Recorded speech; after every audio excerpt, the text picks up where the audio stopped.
The day the lawyer called, I thought it was a scam. Nobody randomly inherits land, especially not 1,000 acres, and definitely not land tangled up with an HOA. But 2 weeks later, I was standing in a dusty office, staring at a map that looked more like a battlefield diagram than a property survey. My Uncle Raymond, a man I barely knew and nobody liked, had left me everything. Not just the land, but the access road running straight through it. The property sat in the middle of a pristine, gated-looking community called Silver Crest Estates. Big homes, manicured lawns, smug stone entrances.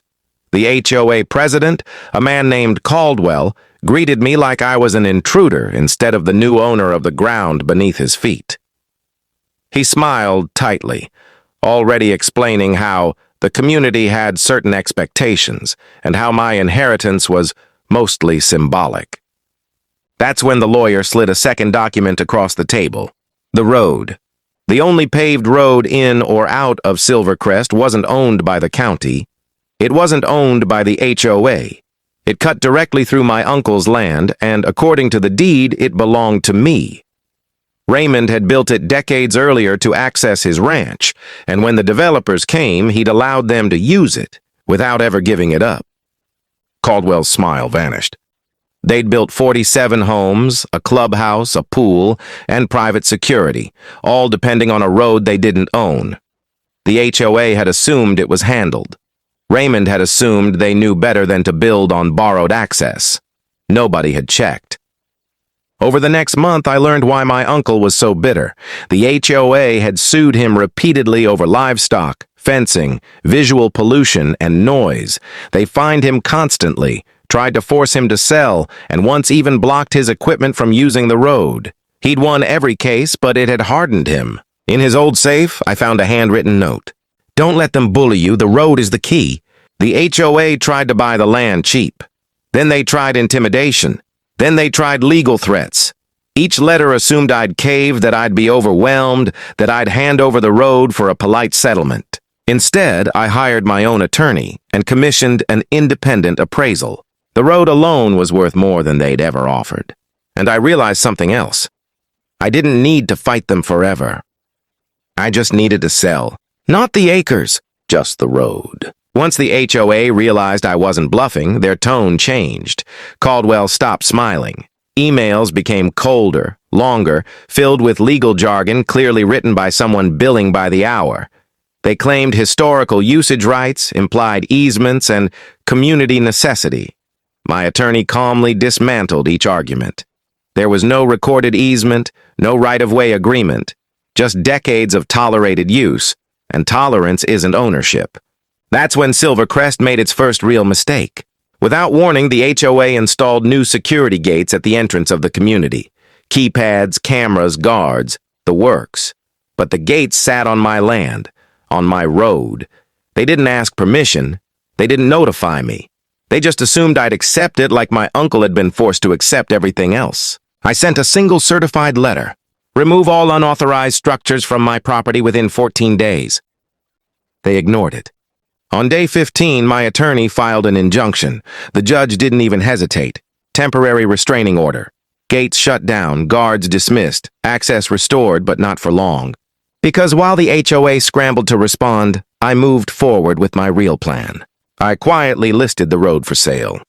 Not publicly. No signs, no MLS, just direct outreach to investors, infrastructure firms, and, most importantly, one regional logistics company that had been trying for years to secure a shortcut between two major highways.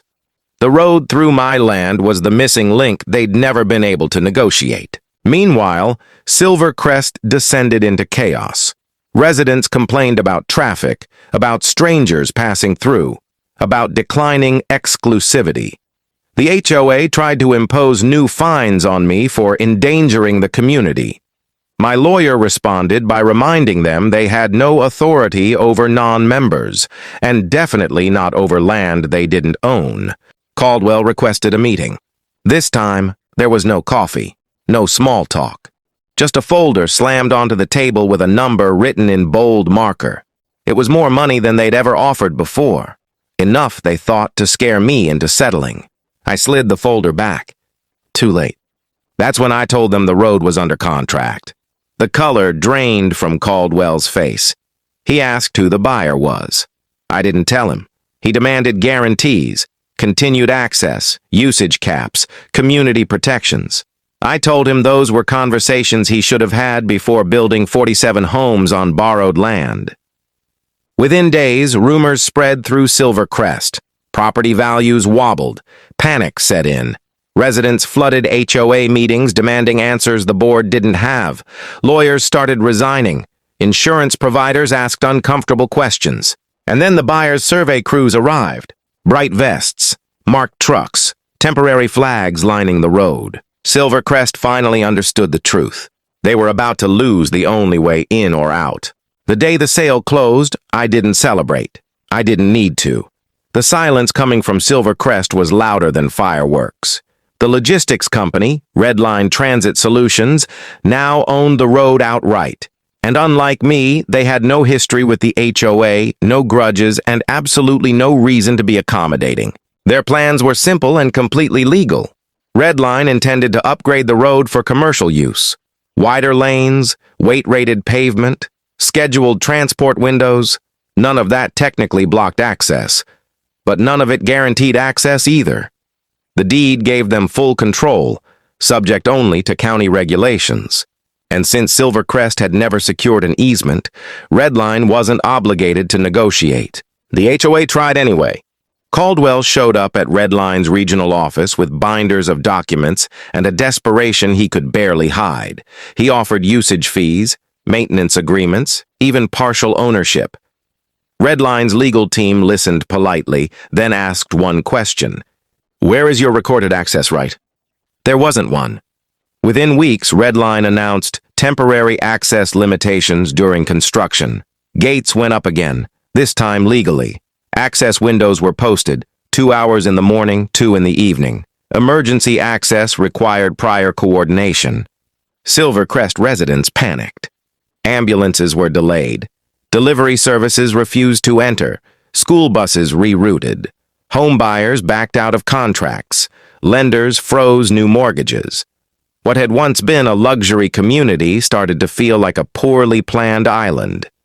The HOA filed an emergency lawsuit claiming hardship and necessity.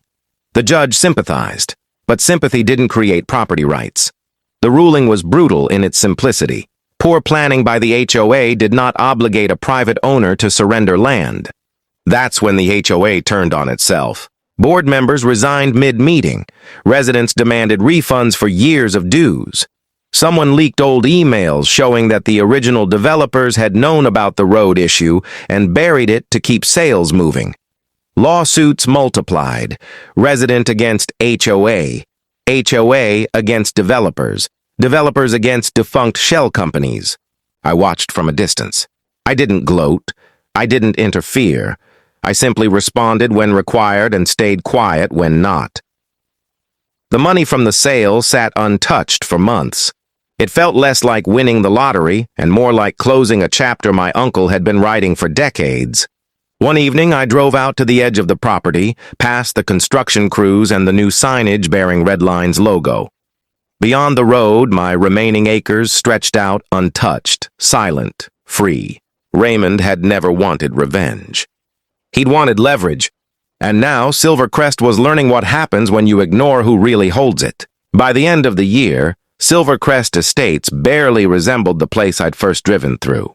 The stone entrance sign was cracked, the landscaping thinned, and several houses sat dark and empty, foreclosure notices taped inside their front windows. What had once been marketed as exclusive living had become a case study in arrogance and poor planning. Redline Transit finished construction faster than expected.